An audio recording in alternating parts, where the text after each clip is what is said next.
asdwebs.com। মাহির বিরুদ্ধে পারিবারিক আইনে মামলা করলেন তার আগের স্বামী।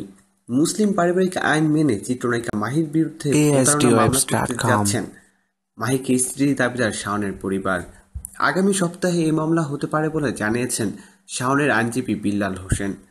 বৃহস্পতিবার সকালে শাওনের আইনজীবী বিল্লাল হোসেন জানান, মুসলিম পারিবারিক আইন অনুযায়ী একজন নারী একটি বিয়ে করতে পারেন। আইনগতভাবে প্রথম বিয়ে বিচ্ছেদের পর দ্বিতীয়বার বিয়ে করতে পারেন।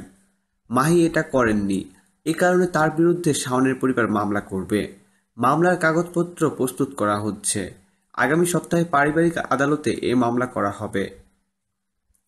শাওনের পরিবার সিদ্ধান্ত নিয়েছে আইনগত দিক বিবেচনা করে মাহির বিরুদ্ধে প্রতারণার মামলা দায়ের করার। এজন্য তারা আইনজীবীর সঙ্গে পরামর্শ করছেন। রোববার কিংবা সোমবার তারা এই মামলা করতে পারেন বলেও জানান বিল্লাল হোসেন।